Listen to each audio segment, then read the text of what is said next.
Well, good evening. How's everybody doing tonight? Fantastic. I like it. Fantastic. Got a woo. Got a from a bunch of other people. So, well, I'm glad you're here tonight. Tonight we are continuing through our new series of sermons entitled Esther, God Remembers You. If you weren't here last week and you want to catch up, we did post the sermon from last week yesterday on our YouTube page, Valley Baptist College Age Ministry. So if you like what you hear tonight and you want to get the first part of the story, go back and you can listen to that online on our YouTube page, and hopefully it'll bless you and you'll enjoy it as much as you enjoyed this one. Tonight we are going to be in Esther chapter 2. We're going to pick up where we left off in verse 19, and we're going to look at all of chapter 3 in a message I have entitled, The Adversary Arrives. Every story has to have a good bad guy, right? Every story does.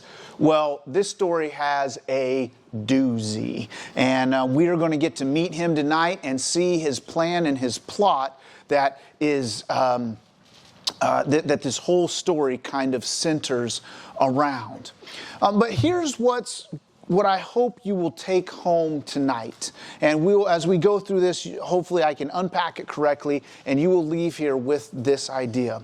But it's the idea of how unfair life is. And I probably don't have to tell you much about that. You've probably experienced it a lot, but there's something I do want you to take out of it. For anybody that knows me any length of time, you will very quickly find out that I am a huge University of Oklahoma fan. All right? And I love everything about the University of Oklahoma. Like, all the sports teams, all of that, I'm like a big sport. I watch all the basketball, women's basketball, softball, baseball, wrestling, gymnastics, believe it or not, men and women's gymnastics, soccer, all of their sports, wrestling. I watch them all. I'm a huge fan of all of it. But I am probably most addicted to the football program. I follow recruiting. It's a 24/7 thing. In fact, many times my wife questions whether I love Oklahoma football more than I love her. And the answer is, I love her more. Now, my kids, it's kind of up in the... No, I'm just kidding. It depends on the timing of the year. I'm just kidding. But I love the University of Oklahoma. And last year, we had a coach who will remain nameless, who was part of our team, and he was a very good coach. I like this coach very much. I thought he was a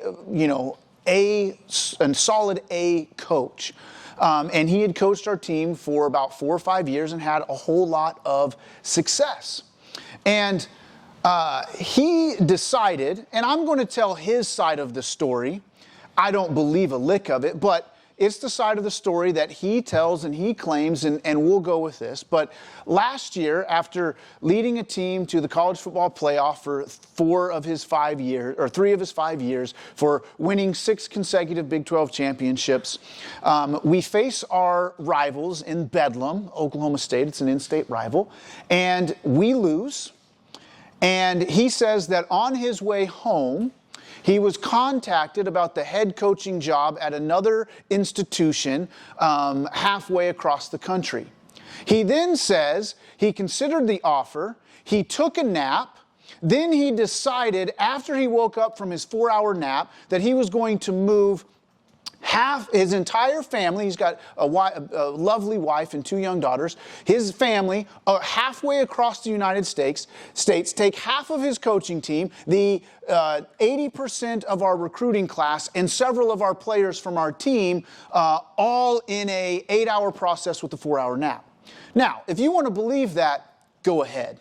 But that's not the way things work. There's things going on behind the scenes. But that just is the context of this story. But as a fan, when you see somebody rip the soul out of one of the things that you care for and you love, and you realize that he's basically ruined you for the next several years, you want justice, right? And so this year, the hope was that he and his new institution were going to fall flat on their face. And that our institution would rise up from the ashes and have this dramatic comeback season and show them that what he left behind and that how bad it was. And we want this sense of justice, right? But if you follow college football at all, you realize that that's not the way things went down this year. The University of Oklahoma went 6-7.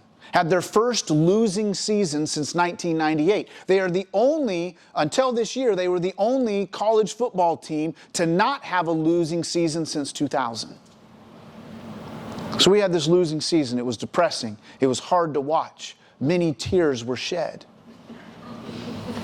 On the other hand, our former coach and his institution went 11-3. And the year didn't end quite as well as they would have liked, but considering that the years before that they had losing seasons, and I think the best year in the last decade, they had 8 wins, to go from that to 11 wins and 3 losses is a huge step in year 1 of the program. And as a fan, I'm sitting there and going, this is unfair. What the heck? And a lot of times in life, that's the way it seems. We shouldn't have to pay for their mistakes. We shouldn't have to pay, or we should be successful when they've done nothing but lie, steal, and cheat behind our backs, right? In life, we look at people and we try to follow God and we do the best that we can and we follow Him and we follow what He asks us to do and we're good human beings, and yet we see other people in our lives that could care less and are acting selfishly and moving forward, and they're rocketing up the ladder of success. And we sit there and we go, this isn't fair. And it's not. But here's the thing. As a believer, as a follower of Christ, what we have to remember and what we're going to unpack tonight and throughout the rest of this story is this truth that we need to hold on to. The best rewards are not received now. The best rewards are received in the end when it comes from God. And when we get to that point where we receive that reward from Him, it will outweigh any success, any achievement, anything, any reward that we would receive on this earth by 1,000-fold. So when you're sitting there struggling with life and what is happening and what is going on and why it's not fair, just remember and hold on to the promise of the reward that God has for us. So let's see how this plays a part in our story. We're picking up tonight exactly where we had left off. And between where we left off last week in chapter 3, where we meet our adversary, there's this it's almost like a filler. Like most times you just read right through it. But last week, Esther was part of this beauty contest of which she won and became queen, right?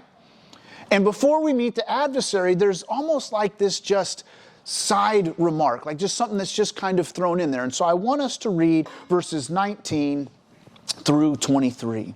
It says this: When the virgins were gathered a second time, Mordecai was sitting at the king's gate. Esther had not revealed her family background or her ethnicity as Mordecai had directed. She obeyed Mordecai's orders as she always had while he raised her. During those days, while Mordecai was sitting at the king's gate, Bigthan and Teresh, 2 of the king's eunuchs who guarded the entrance, became infuriated and planned to assassinate the king. When Mordecai learned of the plot, he reported it to Queen Esther, and she told the king on Mordecai's behalf. When the report was investigated and verified, both men were hanged on a gallows. This event was recorded in the historical record in the king's presence. So we have kind of this filler information, but I didn't want us to skip over it because there are some vital details here that we need to know about, that we need to look at in order to help us better understand this story down the road.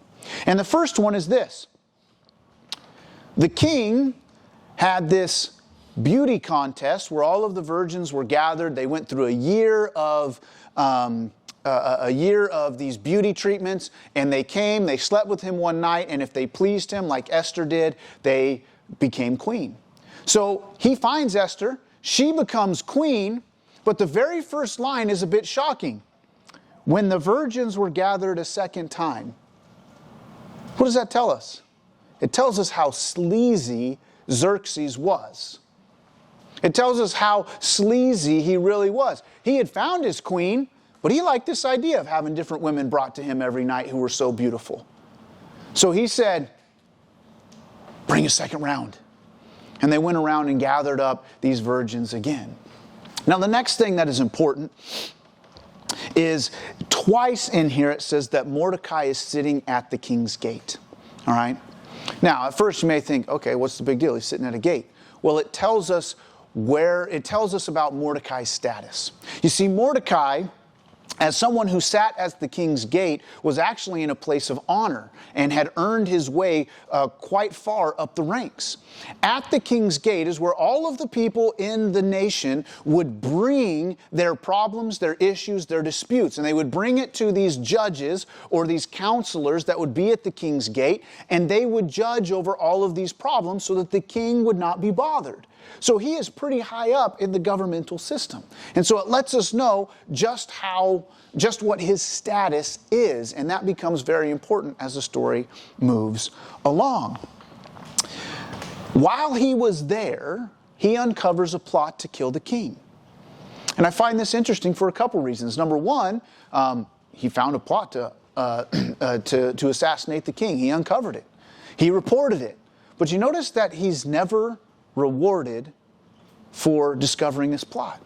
And I think that's something that you might want to take note of. You might want to put that in the back of your mind and remember that as we move forward, because we're going to talk about it a little bit later, and then we're going to talk about it in a few weeks.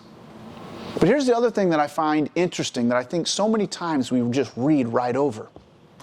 It says that Mordecai told Esther, and Esther told the king. Now this is important. And I think many times we overlook it. Because I think that this was deliberately put here to show us why the king was so lenient to Esther. You see, later in the story, not to spoil anything, but Esther has to go and approach the king. The problem is if you approach the king and you were not summoned, they viewed it as an act of treason or assassination, and they would kill you on the spot unless the king extended his scepter. Now, most of us have probably read through this story, interpreted it that she was so beautiful, or the king loved her so much that he saw her and just goes, oh, my beautiful queen, and extends his scepter. But I think there's more to it than that. Because as we learned last week, this was more of a cattle call than a beauty contest, and he's got a second round coming to him right now. He's got more women than he knows what to do with. But one of the main reasons that he extended his scepter is because the last time he brought her news in an appropriate way, whether she brought it to him in an evening that he called her, or whether she was just able to get it to him in a more reasonable way, the last time that she brought him a message, she saved his life. So when he sees her willing to put her life on the line to come and visit him, and he remembers this, he goes, whoa, if she's willing to put her life on the line, this might be something pretty big. And he extends that scepter. So I think that's an important fact for us to understand and to keep in the back of our mind as we move forward in this study. So he uncovers it, and you would think that Mordecai would be rewarded, that there would be something there, but we find nothing has come. And the very next passage or verses that we find, we see something kind of shocking, especially when you've just learned that Mordecai saved the king. It says in verse 1 of chapter 3, after all this took place, King Ahasuerus, which is Xerxes, honored Haman, son of Hammedatha, the Agite. He promoted him in rank and gave him a higher position than any of the other officials. So we meet this man named Haman. And he is our adversary of the story. He is the villain, right? And so I want us to talk about what makes him such a powerful villain, I guess is the right term. I don't know if that's the right term, but we're going with it. Haman, it says, is son of, I'm not going to try to pronounce his name again. I have to read it later and I'm going to mess it up. But he's the son of an Agagite. Now, why this is important is because the Agagites are descendants from the Amalekites. In fact, the king of the Amalekites was named Aga, and his descendants are called Agagites. So he is a direct descendant from an Amalekite king named Aga. Now here's why that's important. All the way back in Deuteronomy, when Israel was coming up out of Egypt, they were trying to get into the promised land and people didn't want them to take their land. And so these Amalekites began to fight and rally the enemies of Israel to come and try to defeat them. And they became arch enemies with Israel. And as part of that, there was like this ongoing battle and struggle between the two. And it's lasted all the way up till now. In fact, in 1 Samuel chapter 15, verses 1 through 9, God tells King Saul, the first king of Israel, you need to go and wipe out all of the women, all of the children, young and old, all of the animals. You need to go wipe out all of the Amalekites. And so Saul sets off to do this, but he doesn't follow God's plan. He allows King Aga and his family to live. Now, eventually, in one of the most awesome passages of Scripture, Samuel, the prophet, comes and kills him in an amazing way. If you like blood, guts, and gore, go read the story, 1 Samuel chapter 15 and 16. It's awesome. But I don't want to get into that for tonight. He is eventually killed, but his descendants live on. They continue on. In fact, it was an Amalekite who claimed to kill Saul when Saul was killed on the battlefield. So this conflict has been going on for hundreds and hundreds of years, and now we arrive at the position where another Amalekite comes face to face with a Jew or an Israelite. And to make things even more interesting, King Saul, who was supposed to destroy the Amalekites, was from the tribe of Benjamin. And as we learned last week, Mordecai was from the tribe of Benjamin. The plot thickens. So, that's who Haman is. Now, let's see what happens with Haman and Mordecai here. Verse 2 of chapter 3. The entire royal staff at the king's gate bowed down and paid homage to Haman. Why? Because the king had commanded this to be done for him. But Mordecai would not bow or pay homage. The members of the royal staff at the king's gate asked Mordecai, "Why are you disobeying the king's command?" When they had warned him day after day and he would not listen to him, they told Haman in order to see if Mordecai's actions would be tolerated. Now here's the kicker. Since he, Mordecai, had told them he was a Jew. Just think about that for a second. When Haman saw that Mordecai was not bowing down or paying him homage, he was filled with rage, and when he learned of Mordecai's ethnic identity, it seemed repugnant to Haman to do away with Mordecai alone. So he planned to destroy all Mordecai's people, the Jews, throughout Ahasuerus' kingdom. Whew. You want to talk about the pride of a man. Here is a man that because one dude won't bow down to him wants to wipe out an entire race of people. But here's what's interesting. Why didn't Mordecai bow down? Because he told them he was a Jew. Now this goes against everything that Mordecai had said. At least 4 times up until this point, Mordecai had told Esther, or Esther had said that she was, or the narrator had said that Esther was hiding their ethnicity. They were keeping it a secret. So why in the world would all of a sudden he just come out and go, I'm not bowing down because I'm an Israelite, because I'm a Jew? What happened? And besides, what's the big deal? why didn't he just bow down? It's not a sin for a Jewish person or an Israelite to bow down out of respect to somebody else. Abraham did it. Jacob did it. Many of the forefathers bowed down before people out of respect. So what was the big deal? Well, here's the big deal. And it shows us that Mordecai had begun to stand up for not just himself, not just Israel, but for God.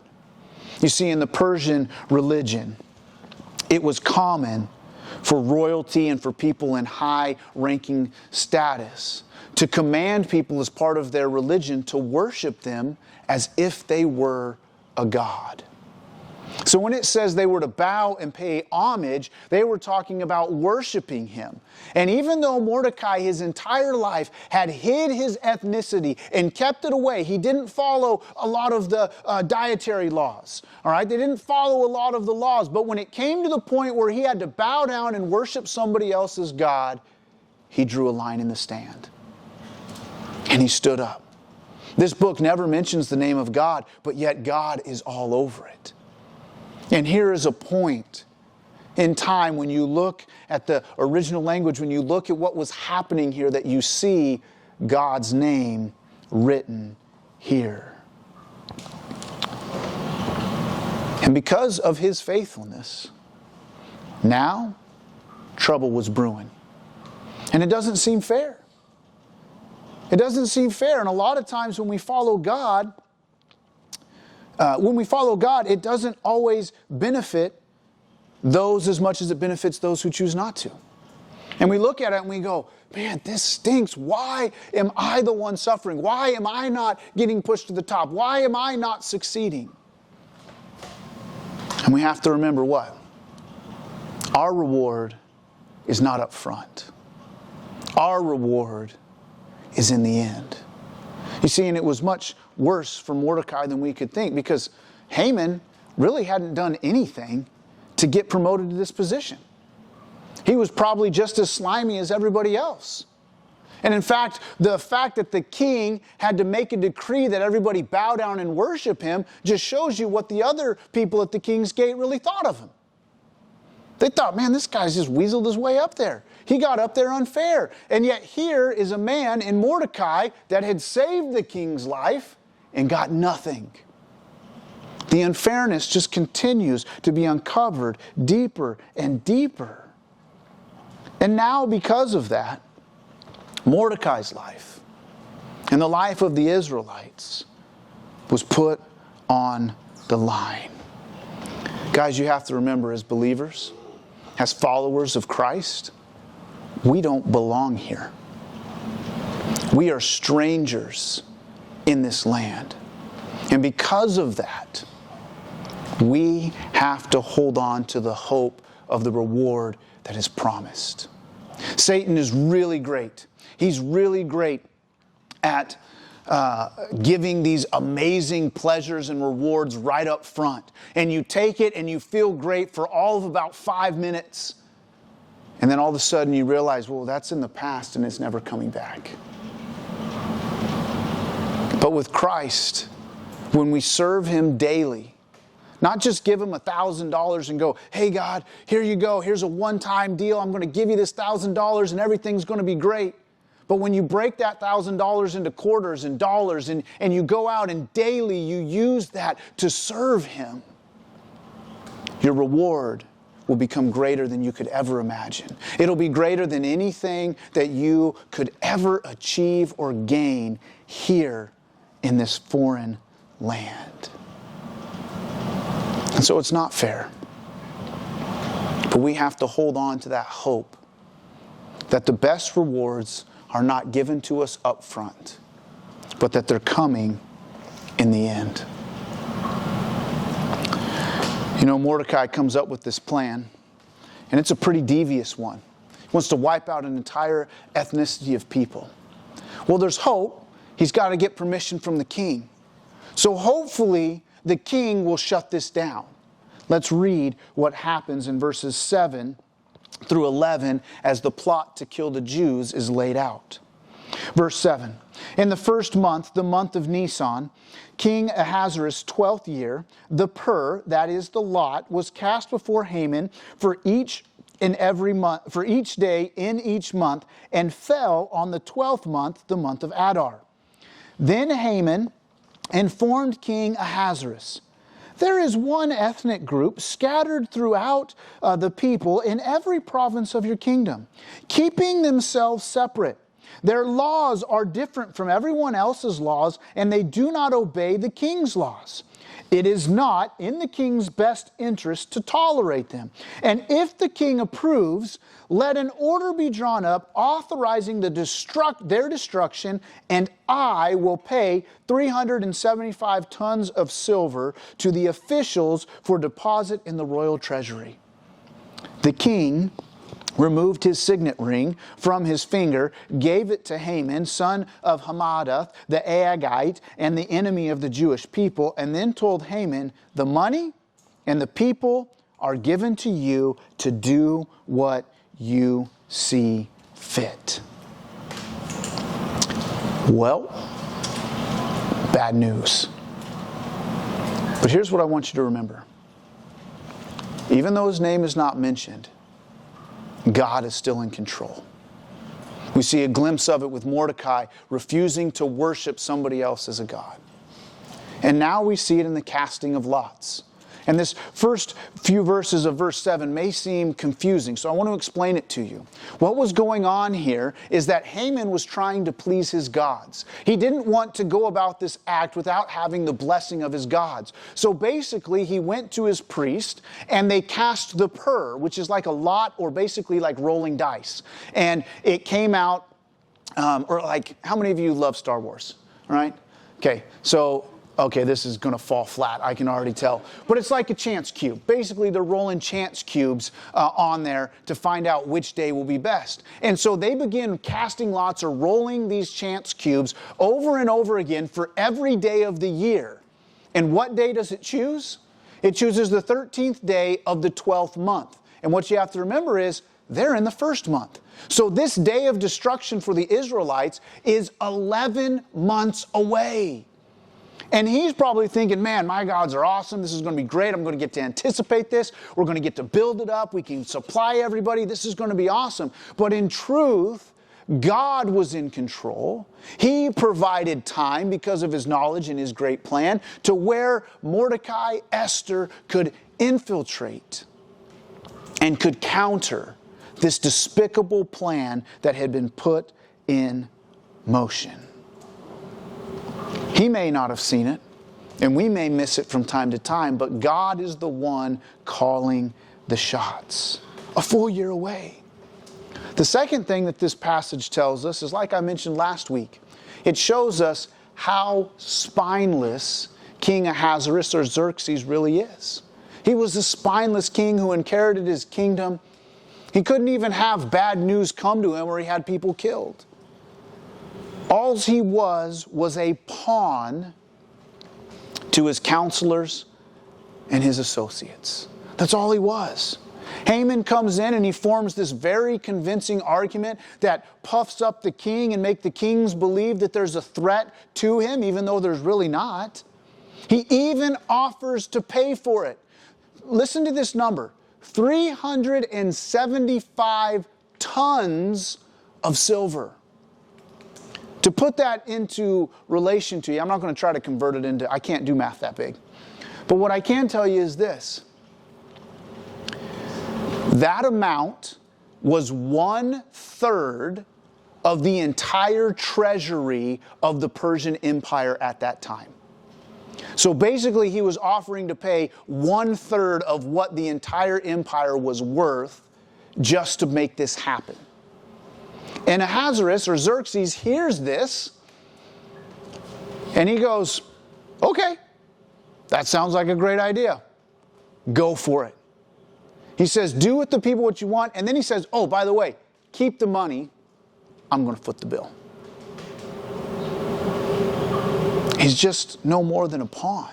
Because if he would have been a good king, if he would have been a king that was seeking to do what was right and not just be a pawn for those around him, he might have asked him, who are these people again? What race are they? How many are there?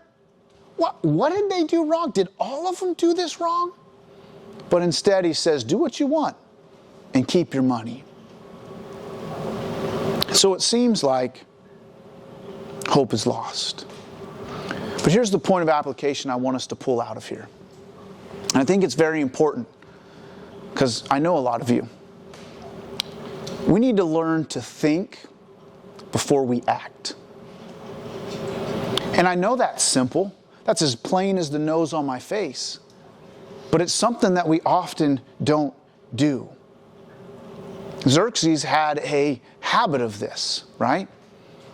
His advisors came to him and said, hey, you got to get rid of your queen because if you don't, our wives are going to do the same thing and we can't have that. And he does it, and what happens? He regrets it. His advisors tell him, hey, why don't you go to Greece and try to conquer more territory? You can stake that as your claim as a king and you can get there. And he was defeated in an embarrassing fashion and had to return home with his tail between his legs. And he regretted that decision. And spoiler alert, as we'll find out, he's going to regret this decision. But so often for so many of you, and I'm just as guilty as this, so I'm just a pot calling the kettle black. So many times when we're young and when we're there, we see a good opportunity. We see something that's exciting. We get all fired up about it. It's the first opportunity we have, and it's just thrown out there, and we go, yeah, I'm all about it. And we jump in with both feet, and we go, oh man, I made a horrible mistake. Guys, so many times we have to think before we act. We have to stop. We have to slow down. We have to get all of the answers. We have to learn the right questions to ask. And then we've got to seek God. We've got to seek godly counsel and see what He truly has in store for us. Sometimes things that seem so great and so good up front aren't that good and aren't that great when we get in there. And I've seen so many students, so many young adults make those mistakes. And they come back and they're like, man, I'm in such a problem. It's such a bad spot. I don't know what I'm going to do. And I inevitably ask the question, well, did you talk to anybody before you made the decision? Yeah, I did. Well, what did they say? They told me it was a bad idea and I shouldn't do it. So why'd you do it? Because it seemed like a good idea at the time. Bless your heart. But it happens so many times. So guys, if I can give you any word of advice, and this really isn't even all that godly, it is, but this is just practical advice. Think before you act. Take the time before you jump in with both feet and ask the right questions and get all the answers. The last section of our passage tonight is verses 12 through 15. The plot has been laid, it's been presented, and now it's going to be placed in motion. Verse 12. The royal scribes were summoned on the 13th day of the first month, and the order was written exactly as Haman had commanded it. It was intended for the royal straps, the governors of each province, and the officials of each ethnic group, and written for each province in its own script, and to each ethnic group in their own language. It was written in the name of King Ahasuerus and sealed with the royal signet ring.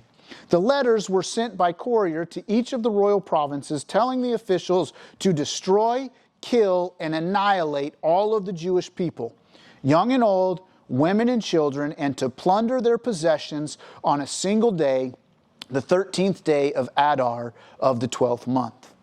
A copy of the text was issued as law throughout every province and was distributed to all the people so that they might get ready for the day.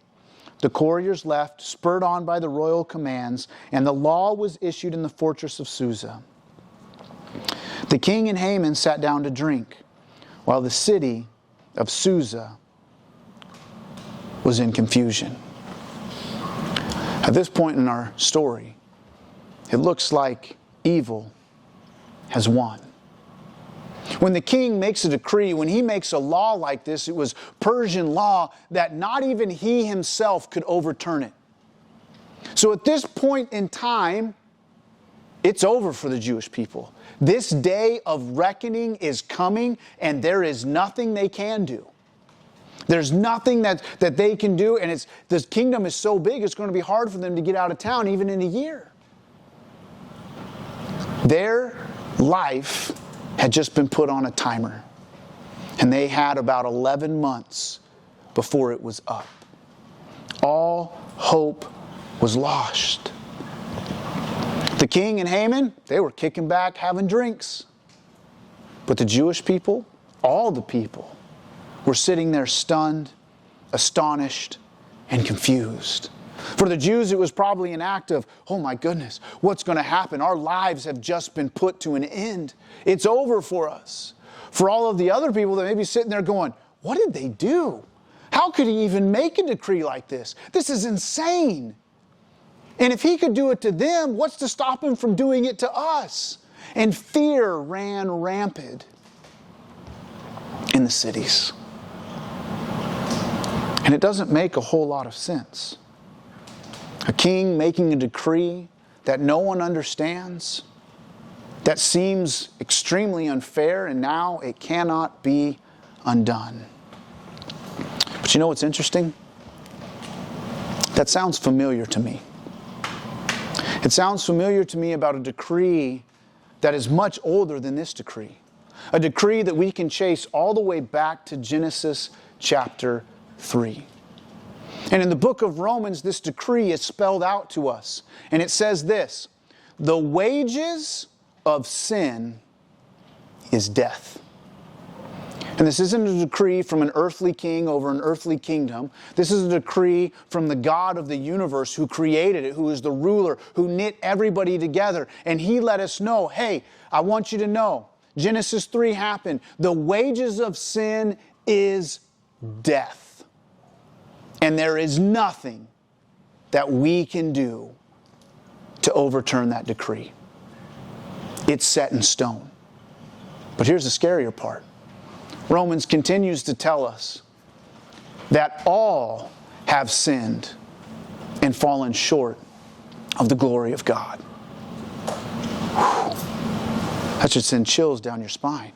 If the wages of sin is death and everyone has sinned, that means that everyone is condemned to death because we have all sinned.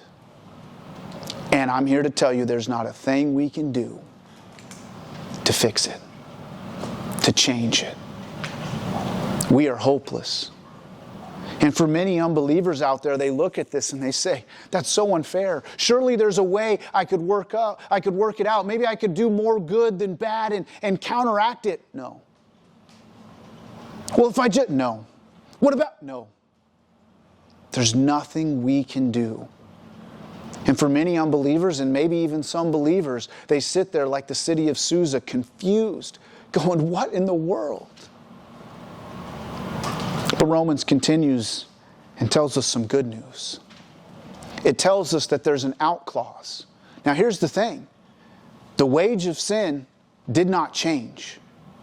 Us being able to work our way out did not change. That still stands and still stands to this day. But God did something.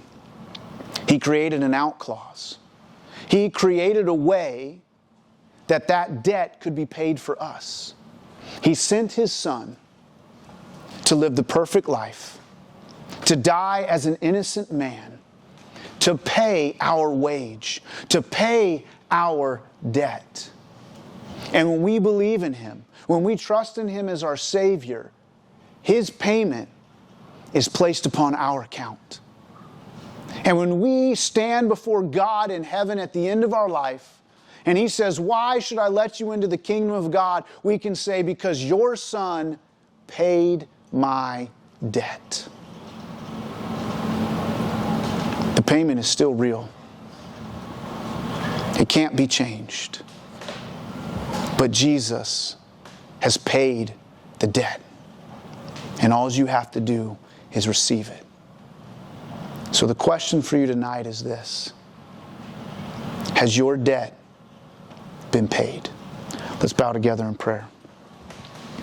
Here in just a moment, Aiden is going to come up and give some announcements. But after he's done, myself and several of our leaders and life group leaders are going to be up here sitting on the stage. And if you're sitting there tonight going, that's some bad news, Pastor Luke. I didn't know that the wages of sin is death. I didn't know that there was nothing I could do to get over it, but I want to know how to have my debt paid. We're going to be here. You can come and find us. You can come and talk to us, and we will gladly share with you how you can have your debt paid tonight. Or maybe tonight, your debt's been paid, but you're struggling with life. Things are difficult, you've strayed away, and you just need somebody to talk to pray with you, to listen to you. We're here for that as well. This isn't just all about come up and talk to us if you have a decision. This is come up and talk to us if life has flipped you upside down and you don't know right from left and up from down. We're here to love on you, to help you walk through it. The best thing about the Christian life is that God intended it to be a community, and you don't have to go through it on your own.